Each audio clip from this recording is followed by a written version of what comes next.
মানিকবাবুর জলসাঘর বা দেবী দেখেননি এমন বাঙালি পাওয়া বড়ই কঠিন।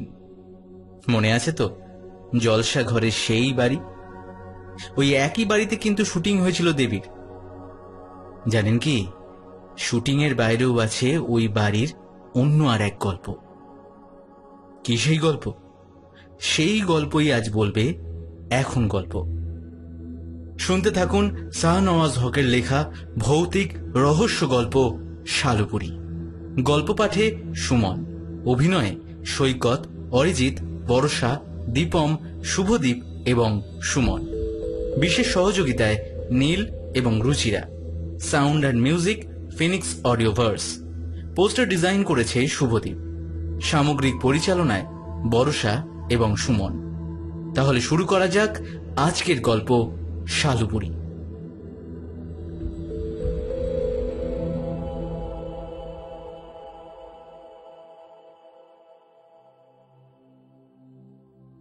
এই কদিন থেকেই মনটা ভালো যাচ্ছে না অমিতের। কারণ একটাই, ফটোগ্রাফি করার উপযুক্ত লোকেশন খুঁজে পাচ্ছে না সে। অমিত ঘোষ, বছর 28-এর যুবক, দুর্গাপুরের উঠতি ফটোগ্রাফার। না, ওসব গরম মডেলের ছবি তোলা নয়। অমিতের আসল আগ্রহ হলো এসপি, যাকে বলে স্ট্রিট ফটোগ্রাফি, আর নতুন নতুন নিরিবিলি জায়গায় একটু মশলা মেরে ছবি তোলা, এই আর কি। হিটলার বাপের সাথে সাপে নেউলে ঝগড়া করার পর এমনিতেই মনটা বাঘা টক হয়ে আছে। তার উপর মায়ের খ্যাঁচখ্যাঁচানি, সবকিছু মিলিয়ে এই পাগলখানাটা ছাড়ার উপক্রম হয়ে উঠেছে তার। সেদিন হোয়াটসঅ্যাপ গ্রুপের মেসেজটা কিছুটা হলেও মনের মধ্যে স্বস্তি জাগিয়েছিল। সুমনের প্ল্যান, এবার না হয় কোনো পুরনো রাজবাড়িতে ফটোগ্রাফি করা হোক। অনেক তো হলো রাস্তায়, গঙ্গার ধারে, কুমোরটুলিতে। তো সুমনকেই দায়িত্ব দেওয়া হলো এরকম কোনো পুরনো রাজবাড়ি খোঁজার। যেমন বলা তেমনই কাজ। দুদিনের মাথাতেই খুঁজে ফেলে এইরকম একটি ঐতিহাসিক জমিদার বাড়ি।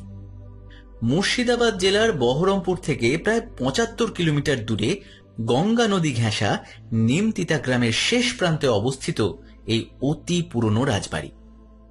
স্থানীয় বাসিন্দাদের কথায় বাবু বাড়ি। তো এই বাবু বাড়ি নিয়ে দু চারটি কথা বলা যাক। মুর্শিদাবাদ বাংলা তথা পুরো ভারতবর্ষের ইতিহাসে আগুনে অক্ষর দিয়ে লেখা একটি ঐতিহাসিক জায়গা। আচ্ছা, মুর্শিদাবাদ বলতে আমরা শুধু হাজারদুয়ারি, লালগোলা, পলাশির যুদ্ধ, সিরাজউদ্দৌলা এইসব বুঝি। কিন্তু এক সময় মুর্শিদাবাদে চুটিয়ে জমিদারি রাজত্বও চলেছে। বহরমপুর থেকে উত্তরে অরঙ্গবাদ এলাকার অন্তর্গত সেই নিমতিতা গ্রাম। এই গ্রামে তন্ন তন্ন করে খুঁজলেও কিন্তু একটাও নিম গাছের সন্ধান পাওয়া যাবে না। জায়গাটার আসল আকর্ষণ হল 130 বছর পুরনো জৈন মন্দির আর এই অতি পুরনো জীর্ণপ্রায় রাজবাড়ি বা বাবু বাড়ি।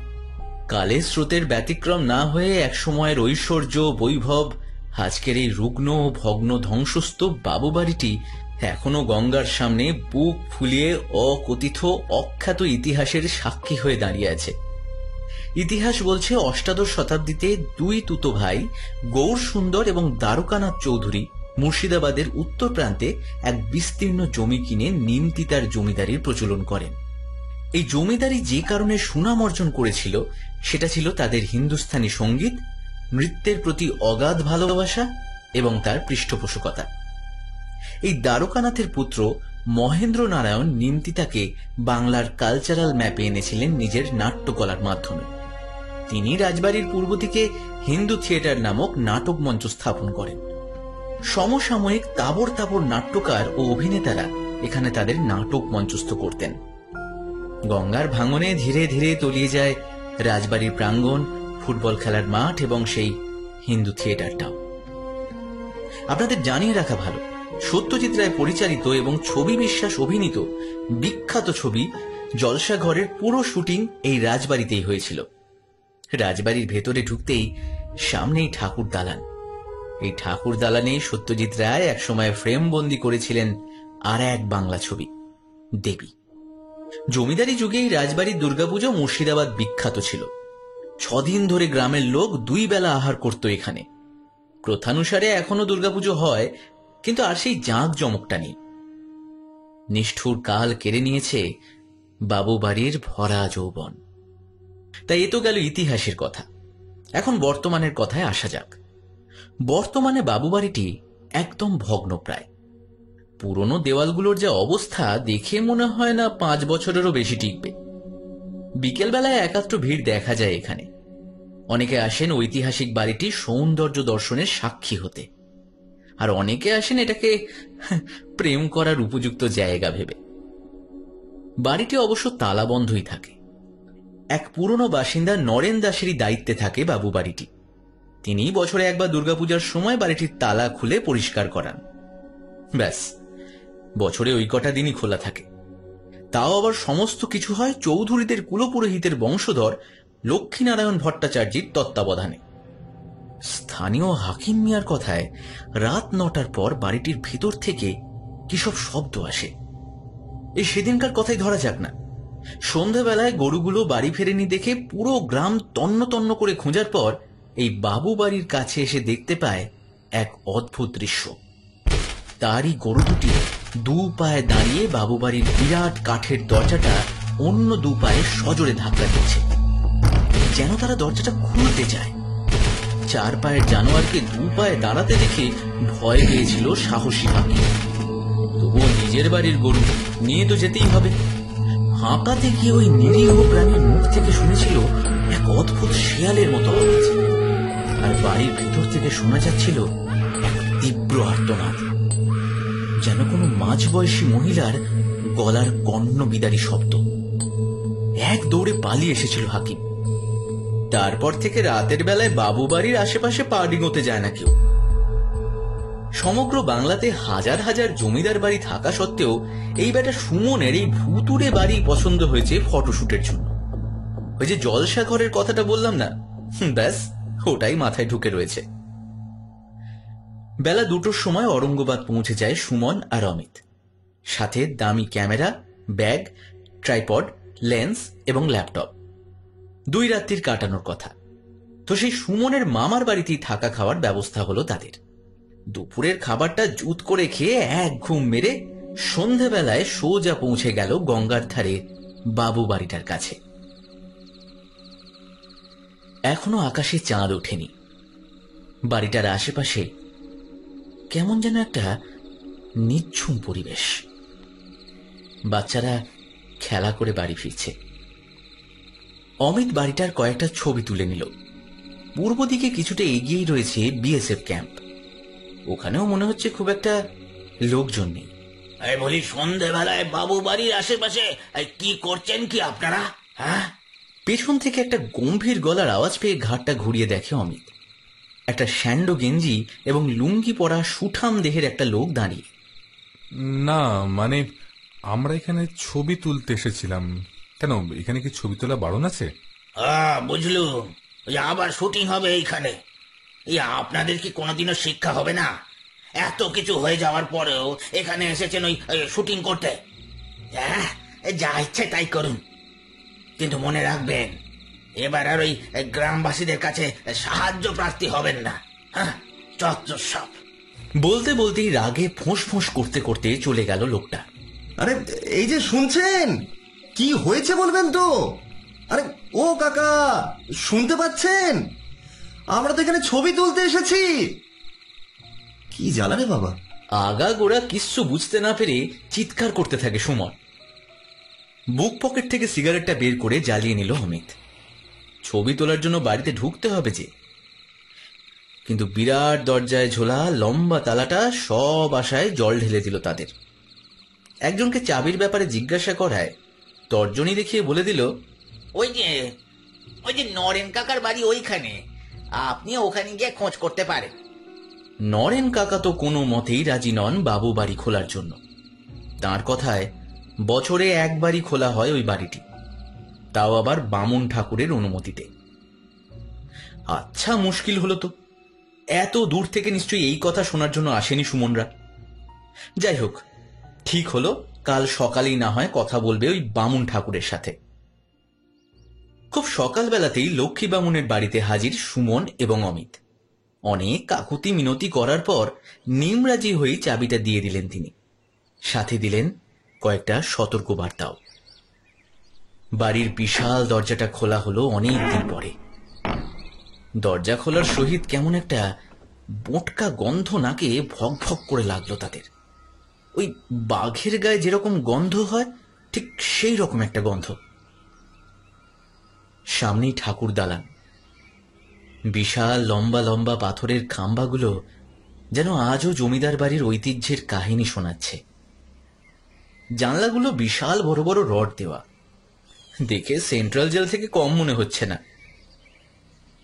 এই সুন্দর সকালেও বাড়িটার ভেতরে যেন একটা অদ্ভুত গা ছমছমে ব্যাপার। ট্রাইপড স্ট্যান্ডে সেট করে 10 থেকে 15টা ছবি নেওয়া হলো। ওই তো ধানের কুঠিটা। বামুন ঠাকুর এটার আশেপাশে যেতে বারণ করেছিল। তা না হয় করুক, কিন্তু এত সুন্দর পুরনো অনন্য জিনিস আগে তারা দেখেনি। প্রায় 30 ফুট উঁচু সিমেন্টের তৈরি কুঠির গা ঘেঁষে লাগানো রয়েছে একটা লম্বা মই। বামুন ঠাকুরের সতর্কবার্তা অগ্রাহ্য করে কুঠিটার খুব কাছে গিয়ে কয়েকটা ছবি তুলে ফেলে সুমন।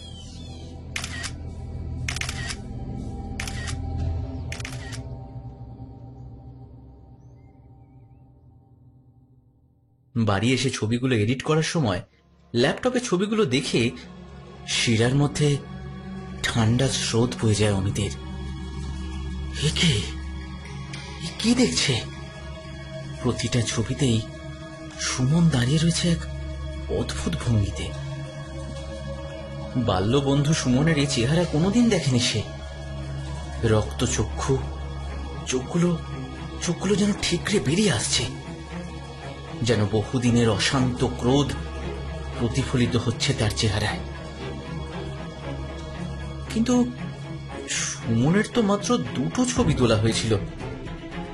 সব ছবিতে সুমনের এই চেহারা দেখে ভয়ে কাঠ হয়ে পড়ে অমিত। বিছানায় পাশে শান্ত বাচ্চার মতো শুয়ে আছে সুমন। তবে কি ওকে একবার ওঠানো উচিত?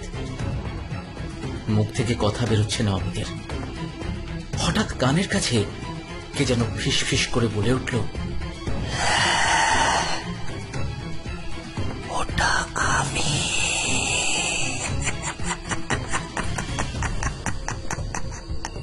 ছিটকে পড়ে অমিত। একটা হাওয়ার ঝাপটা সুমনের গায়ে লাগতেই লাফিয়ে উঠল সুমন।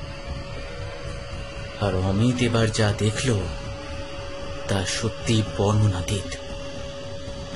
প্লাস্টার করা দেওয়ালে টিকটিকির মতো সেঁটে গেছে সুমনের দেহটা, আর সমানে উল্টো দিকে হামাগুড়ি দিচ্ছে দেওয়ালে। এই দেখে এক দৌড়ে পালায় অমিত।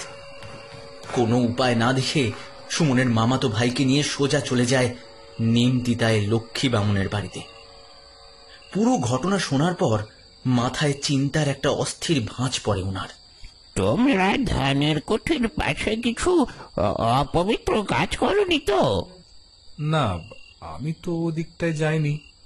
তবে কি সুমন? হ্যাঁ, সুমন ওদিকটা টয়লেট করেছিল। বদমাইশ ছোকরার দল, তোরা হাজার বারণ করা সত্ত্বেও অমান্য করেছিস তোরা। ঘোর বিপদ, ঘোর বিপদ। আবার ওই জিন উঠেছে। এ আমার হাতের ব্যাপার নয়। ওরে নরেন, জঙ্গিপুরের শালু বুড়িকে খবর দে একবার। বামুন ঠাকুরের কথা শুনে অমিতকে নিয়ে বেরিয়ে পড়ে নরেন কাকা জঙ্গিপুরের উদ্দেশ্যে। ফটোগ্রাফির ভূত কবে নেমে গেছে অমিতের ঘাট থেকে। এখন মনের মধ্যে একটাই প্রশ্ন খিল দিচ্ছে, কেন যে এসব ভুতুরে জায়গা এলো?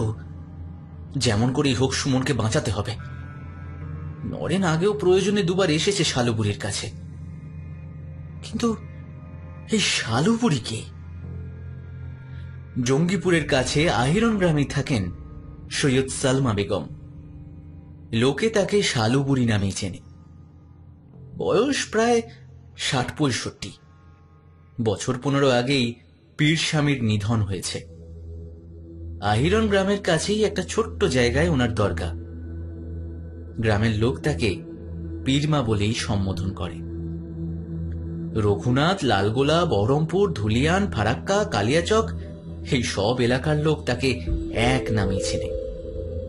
তার অদ্ভুত অদ্ভুত কীর্তির কথা কে না জানে। পীর বাবার কাছেই দীক্ষা লাভ করেছেন তিনি। কোরআনের সব কঠিন কঠিন আয়াত এবং দুষ্পাঠ্য সূরা তার ঠোঁটস্থ। দুষ্পাঠ্য এই জন্য বললাম, ইসলাম পুরাণাস্ত্রে এমন কিছু সূরা বা মন্ত্র আছে সঠিক নিয়ম অনুযায়ী পাঠ না করলে ফল বিপরীত অথবা ভয়ঙ্কর হতে পারে। উদাহরণস্বরূপ আয়াতুল কুরসি সূরা। এই সূরাটি 3 বার পাঠ করলে জিন, ভূত, প্রেতাত্মা অথবা যে কোনো অলৌকিক শক্তি ভস্ম হয়ে যাবে। তবে এটাকে পাঠ করার জন্য পবিত্র দেহ এবং মনের অধিকারী হতে হবে। কিন্তু এই সূরাটি যদি উল্টো অক্ষরে কেউ পাঠ করে, তাহলে যে বা যিনি পাঠ করছে তিনি নিজেই তীব্র আগুনে ভস্মীভূত হয়ে যাবেন। হিন্দু শাস্ত্রে হনুমান চল্লিশার যা মাহাত্ম্য, ইসলাম শাস্ত্রে আয়াতুল কুরসির মাহাত্ম্য এক।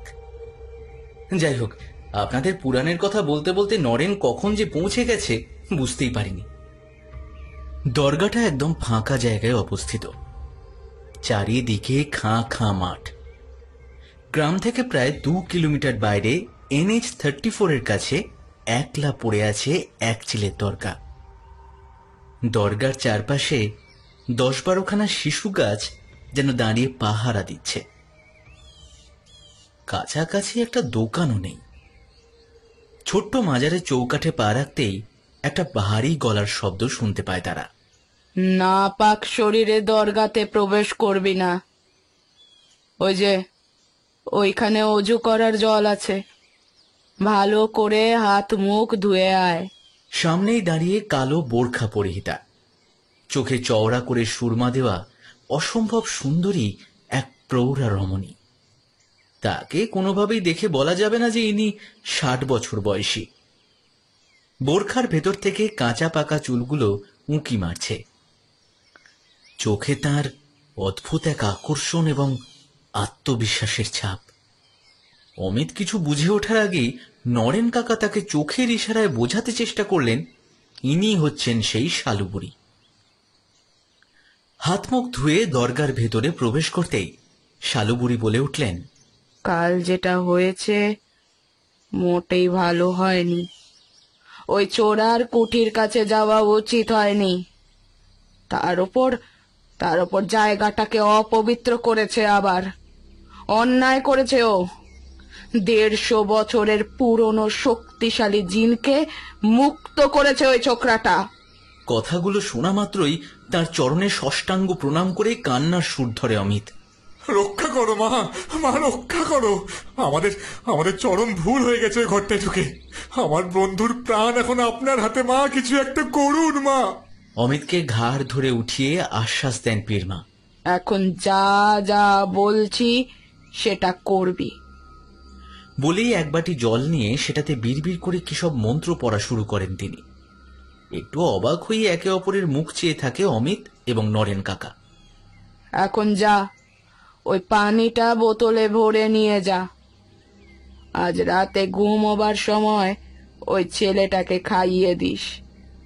আর হ্যাঁ, সব থেকে বড় কথা, ছেলেটাকে চোখে চোখে রাখিস আজকের দিনটা। আমার কিছু কাজ আছে, কাজ মিটিয়েই আমি কাল আসবো ওখানে। আমরা অনেকেই জল পড়ার নাম শুনেছি। অনেক তান্ত্রিক মৌলবী আছেন যারা রোগ নিবারণের জন্য বিশেষত দিয়ে থাকেন, কিন্তু এই জল পড়া আত্মা শুদ্ধিকরণের জন্য অনেকে ব্যবহার করেন, যাতে কোনো অশরীরী আত্মা বা প্রেত দেহের উপর ভর না করতে পারে। এই হচ্ছে সেই জল পড়া। যাই হোক, তারা ওখান থেকে শালুবুড়ির দেওয়া জল পড়া নিয়ে চলে যায়। বাড়িতে এসে অমিতের চোখে পড়ে এক অদ্ভুত দৃশ্য। বাড়ির দেওয়ালে সুমন কয়লা দিয়ে একের পর এক ছবি এঁকে যাচ্ছে, কিন্তু সুমন তো বাপ জন্মেও কোনোদিন ছবি আঁকেনি। এত সুন্দর সুন্দর ছবি যা না দেখলে বর্ণনা করা যায় না। এটা কি করে সম্ভব? ভয়ে তটস্থ মামার বাড়ির লোক সুমনের কাছে ভিড়তে পারছে না। দেওয়াল নোংরা হচ্ছে হোক, প্রাণে বাঁচতে পারলেই হলো। নরেন কাকার কথায় লক্ষ্মী পণ্ডিতের কাছে আবার ছোটে অমিত। পণ্ডিত মশাই, আপনি নিশ্চয়ই কিছু লুকোচ্ছেন আমাদের কাছে। সুমনের হঠাৎ করে এই ছবি আঁকার অদ্ভুত প্রতিভা কোত্থেকে এলো? ও তো কোনো দিন ছবি আঁকতো না। অমিতের কথায় হাড় হিম হয়ে যায় লক্ষ্মী বামুনের। চমকে ওঠেন তিনি। মাথায় কয়েকটা চিন্তার ভাঁজ ফেলে বলেন, তবে কি ওই মহেন্দ্র নারায়ণ? কে মহেন্দ্র নারায়ণ? পণ্ডিত মশাই, আপনাকে হাত জোর করে অনুরোধ করছি, ব্যাপারটা একটু খুলে বলুন আমাদেরকে। আমরা সবটা জানতে না পারলে এই সংকট থেকে বেরোতে পারবো না। দয়া করুন আমাদের ওপর। তবে শোনো এ বাচ্চা, পুরো এক ঘটি জল ঘটঘট করে খেয়ে বলা শুরু করলেন লক্ষ্মী বামুন। আমার ঠাকুরদার মুখে শোনা, আমার ঠাকুরদা তখন এই জমিদার বংশের কুলপুরোহিত। দ্বারকানাথ পুত্র মহেন্দ্র নারায়ণ তখন নিমতিতা রাজবাড়ির জমিদার। কি তেজ না ছিল তার! যেমন তার সুদর্শন চেহারা, তেমনি তার গ্রামের লোকেদের প্রতি দরদ। সেই সময় মহেন্দ্র নারায়ণের বেশ নাম ডাক ছিল। রাজ্যের তাবর তাবর জমিদারেরা এই নিমতিতায় আসতেন তাঁর কাছে। নাট্য অভিনয় বেশ পটু ছিলেন তিনি। বঙ্কিমচন্দ্রের বেশ কয়েকটি নাটক তিনি ওই হিন্দু থিয়েটারে মঞ্চস্থ করেছিলেন। ইংরেজ সাহেবদের সাথেও বেশ ভালো পরিচয় ছিল তার। তাঁর আমলেই শুরু হয় নিমতিতায় রেল পরিষেবা। তবে অভিনয় ছাড়াও মহেন্দ্র নারায়ণের আর একটা শখ ছিল। অবসর সময় দুপুর বেলায় তিনি ছবি আঁকতেন। দুর্গাপুজোর বিরাট মেলাতে হতো তার আঁকা ছবির প্রদর্শনও। অনেক নামি দামি বড়লাটেরা চড়া দামে কিনত তার ছবি। একবার মেলায় তার অঙ্কন প্রতিভায় মুগ্ধ হয়ে বিবাহ নিবেদন করেছিল ওই মেয়েটি। পণ্ডিত মশাইয়ের কথায় বিঘ্ন ঘটিয়ে অমিত জিজ্ঞাসা করল, কোন মেয়েটি? অপরূপ সুন্দরী রমণী, সাক্ষাৎ স্বর্গের কোনো অপ্সরার মতো। কেউ জানে না সে কোথা থেকে এসেছিল। নিজের নাম নয়নতারা জানিয়েছিল সবাইকে। তো তার সেই রূপে মুগ্ধ হয়ে বিবাহে ইতিবাচক ইশারা দেন যুবক জমিদার। জাত গোত্রের বিচার না করে খুব শিগগিরই ওই অজ্ঞাত পরিচয় কন্যার সাথে বিবাহ বন্ধনে লিপ্ত হন তিনি। নিমতিতার লোকেদের কানাঘুষি শোনা যায় রাস্তায় রাস্তায়। জমিদার নাকি বশীকরণের শিকার হয়েছেন। কথায় বলে না, সত্য কখনো লুকানো যায় না।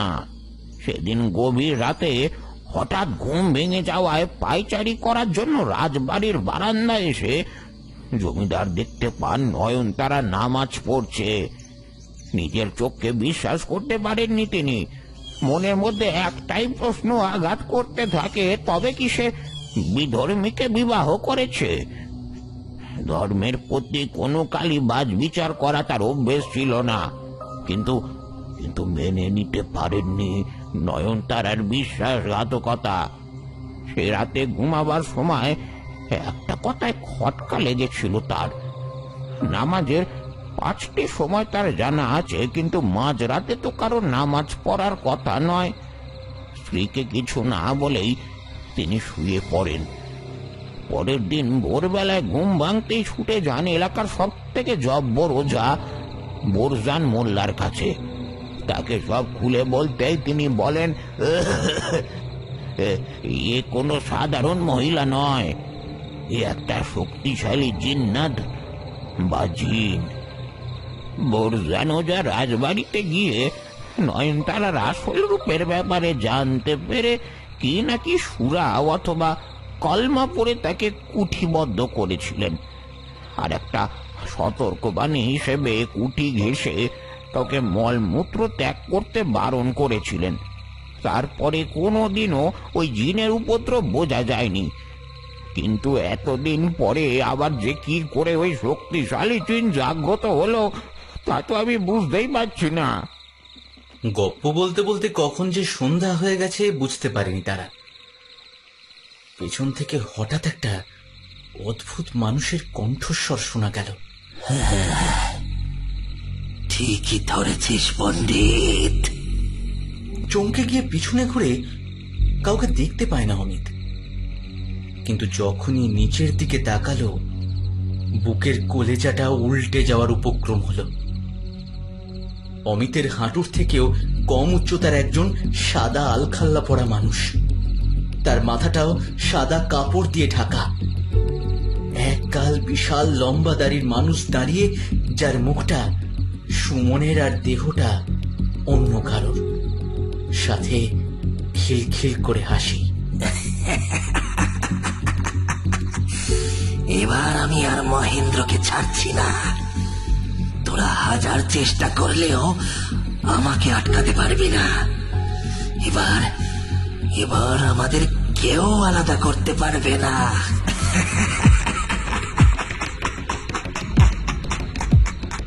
বলতে বলতেই বিদ্যুৎ গতিতে বাবু বাড়ির দেওয়ালে চেপে কোথায় যেন মিশে গেল অদ্ভুত প্রাণীটা।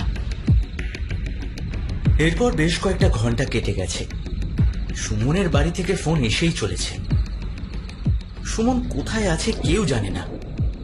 মামার বাড়ির লোক থানায় রিপোর্ট করেছে। কাল সুমনের বাড়ির লোকেরা আসবে এখানে। এদিকে ঘড়ি বলছে রাত 1টা বাজে। ধীরে ধীরে তন্দ্রায় বুঝে আসছে অমিতের চোখ।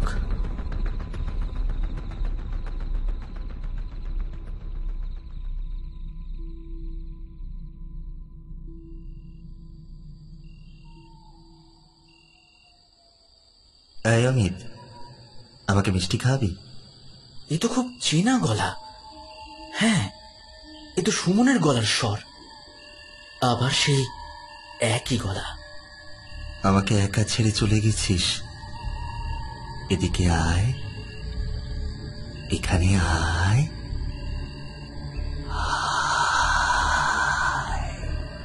কোথায় ডাকছে সুমন? অমিত যেন হেঁটেই চলেছে সুমনের পিছু পিছু গভীর জঙ্গলের মাঝ দিয়ে। ঘুমের মধ্যেই বুঝতে পারে এ তো সুমন নয়। কিন্তু ঘুম ভাঙছে না কেন? চোখ খুলেও বুঝতে পারছে সে এক অদ্ভুত ঘোরের মধ্যে রয়েছে। অনেক শক্তি দিয়েও হাত পা নাড়াবার চেষ্টা করলেও নাড়াতে পারছে না। এ তো নিশ্চয়ই ভুল, অথবা বোবার ঘোর। এ ঘোর কাটতেই চাইছে না তার। তাকে যে করে যে স্বপ্নটা ভাঙাতেই হবে। দ্রুত গতিতে হেঁটেই চলেছে সুমনের পিছু পিছু। এমন মনে হচ্ছে যেন সময়ের বেগ কমে গিয়েছে। হঠাৎ সুমনের সামনে একটা কালো বোরখা পরা মহিলা রুখে দাঁড়ালো, সাথে তীব্র বাজ পড়ার শব্দ। অবাক কাণ্ড, এ তো শালুপুরি। অমিতের স্বপ্নের মধ্যে কি করে প্রবেশ করল? শালুপুরি ফিসফিস করে দুবার মন্ত্র পড়ে ফু দিতেই সুমন ছিটকে পড়ে গেল সজোরে। সাথে সাথেই এক ঝটকায় ঘুম ভেঙে চমকে বসে পড়ল অমিত। মাথাটা ডান দিকে ঘোরাতেই দেখে শালুপুরি তীক্ষ্ণ দৃষ্টিতে তাকিয়ে রয়েছে তার চোখের দিকে। আর তার পাশে ভয়ার্ত চিত্তে দাঁড়িয়ে রয়েছে নরেন কাকা এবং সুমনের মামার বাড়ির লোকজন। পীরমা, আপনার তো কাল আসার কথা ছিল, আজ তাহলে কি করে? অমিতকে মাঝপথেই হাত দেখিয়ে থামিয়ে দিয়ে বললেন, আশরাফ আমাকে সব বলেছে। আমাকে যা করতে হবে এক্ষুনি করতে হবে। তোরা এক্ষুনি এক কাজ কর, গঙ্গার ঘাটে গিয়ে একটা পরিষ্কার নৌকা রেডি কর। আমি আসছি ওখানে। ভয়ে প্রাণ শুকিয়ে গেছে অমিতের। আগা গোড়া কিছুই বুঝতে পারল না। কে আশরাফ? কোন আশরাফ? কিচ্ছু বোঝা যাচ্ছে না। পীর মায়ের কথা মতো অমিতরা গঙ্গার ধারে একটা নৌকা পরিষ্কার করে বসলো তার উপর। রাত প্রায় 2টো।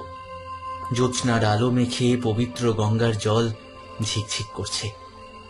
কিছুক্ষণ পরেই শালুবুড়ি এলেন নৌকার উপরে। নৌকার একপাশে শালুবুড়ি সহ সবাই বসে আছে। এবার শালুবুড়ি আরবি ভাষায় পাঠ করতে শুরু করলেন কোরআনের 72 নম্বর সূরা। থুরি, সূরা জিনের ব্যাপারে আপনাদের বলাই হয়নি। সূরা জিন হল কোরআনের অন্যতম শক্তিশালী সূরার মধ্যে একটি। এটি 700 বার পাঠ করলে জিনকে নিজের বশে করা যায়। 100 থেকে 150 বার পাঠ করলেই মানুষ খালি চোখে জিন দেখতে পায়। এ সূরা যে কেউ পাঠ করতে পারে না। সিদ্ধি লাভ করা কোনো ব্যক্তির পক্ষেই এই সূরা পাঠ করা সম্ভব। অতীতে এটি পাঠ করতে করতে অনেকে নিজেই ভস্মীভূত হয়েছেন।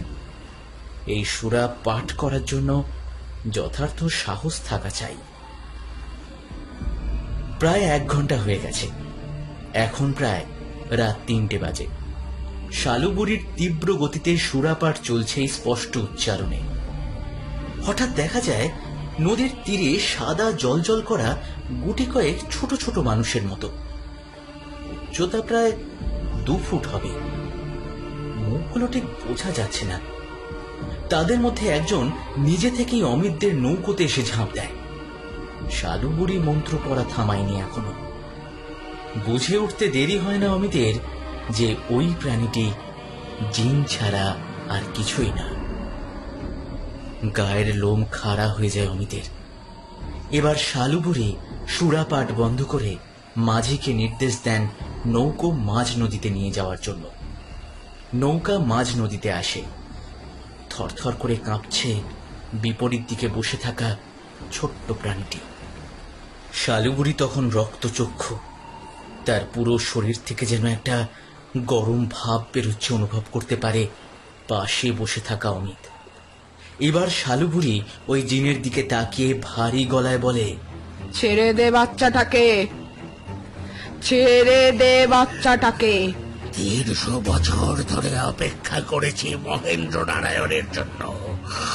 এই বুড়ি, তুই আবার কিচ্ছু করতে পারবি না, কিচ্ছু না।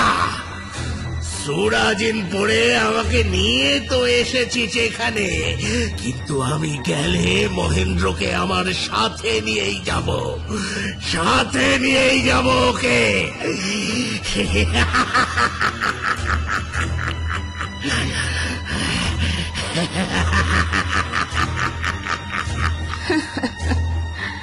তবে ছাড়বি না বলছিস? আগের বার তুই প্রাণে বেঁচেছিস, এখন পালাবি কোথায়? তোর পালাবার আর জায়গা নেই যে। গঙ্গার মাঝে আছিস তুই। কোনো প্রেতাত্মা, কোনো জিন, ভূত, ডাইনি গঙ্গা পার করার ক্ষমতা রাখে না। এক্ষুনি আমি আয়তাল কুরসি পাঠ করে তোকে ভস্ম করে দেব। কথাটা বলা মাত্রই শালুবুড়ি খুব জোরে জোরে স্পষ্ট উচ্চারণে পাঠ করতে শুরু করলেন কোরআনের সব থেকে শক্তিশালী সূরা আয়তাল কুরসি। সামনে বসে থাকা ওই জিন্নাতটি সঙ্গে সঙ্গে সুমনের রূপ ধারণ করল। তীব্র আর্তনাদের সাথে চলতে থাকলো প্রাণ ভিক্ষা। তা দেখে প্রিয় বন্ধু অমিত আর নিজেকে ঠিক রাখতে পারল না। অমিত উঠতে যাবে এমন সময় কেউ যেন হাতটা শক্ত করে ধরল তার। যেন অদৃশ্য কোনো শক্তি। নাড়াচাড়া করার কোনো উপায় রইল না তার। এদিকে সূরা পাঠ চলছে। সুমনের অবস্থা বর্ণনা করা যাচ্ছে না। মুখটা অনেক বড় করে হাঁ করে আছে সে। মুখ থেকে কিচ্ছু শব্দ বের করতে পারছে না সে। শেষের 2 লাইন পড়ার পরে শালুবুড়ি সুমনের দিকে খুব জোরে ফু দিলেন, আর অমনি তার দেহ থেকে বেরিয়ে গেল একটা কালো ছায়া। আর গঙ্গার স্থির জলের উপর আচমকা একটা ঢেউ বয়ে গেল।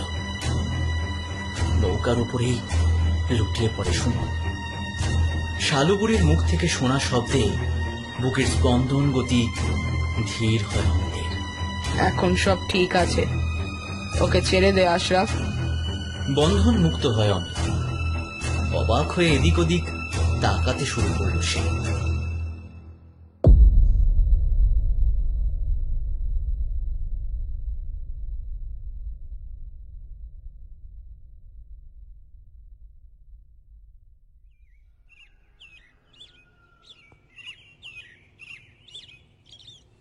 সেদিন সকাল 6টায় শালুবুড়িকে বিদায় জানানোর জন্য 50 গ্রামের লোক জড়ো হয় নিমতিতা স্টেশনে। এখন আপনাদের এই বাবু বাড়ি সম্পূর্ণভাবে নিরাপদ। প্রত্যেক দিন দরজা খুলতে পারেন। আর সরকারকে একটা চিঠি লিখে মেরামত করানোর বন্দোবস্ত করুন বাংলার এই ঐতিহ্যকে।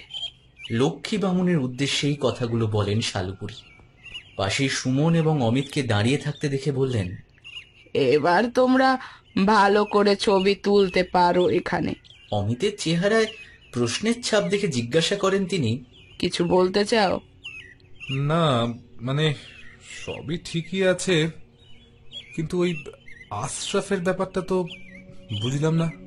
ফিক করে একটু হেসেই জবাবটা দিলেন তিনি। আশরাফ?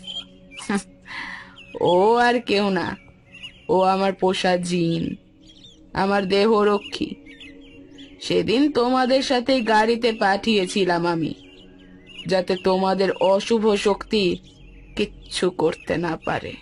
বুকের মধ্যে একটা ঠান্ডা ঝড় উঠল অমিতের।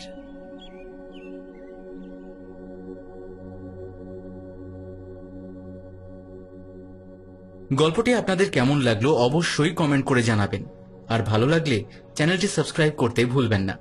একটা দারুণ সুখবর রয়েছে আপনাদের জন্য। এখন আপনার লেখা গল্প শুনতে পারেন আমাদের এখন গল্প ইউটিউব চ্যানেলে। আপনার লেখা ভৌতিক, অলৌকিক, সাসপেন্স, থ্রিলার অথবা প্রেমের গল্প পাঠাতে পারেন আমাদের মেলের মাধ্যমে ekhongolpo@gmail.com এই ঠিকানায়। কমপক্ষে 2টি গল্প পাঠাবেন। গল্পটি অবশ্যই মৌলিক এবং পূর্বে অডিও রূপান্তর হয়নি এমন হতে হবে। গল্পের শব্দ সংখ্যা হবে কমপক্ষে 4000।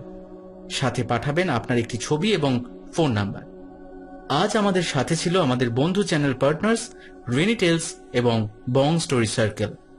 তাদের চ্যানেলের লিংক ডেসক্রিপশনে দেওয়া রইল। তাহলে দেখা হচ্ছে আবার একটা নতুন গল্পে। শুভরাত্রি।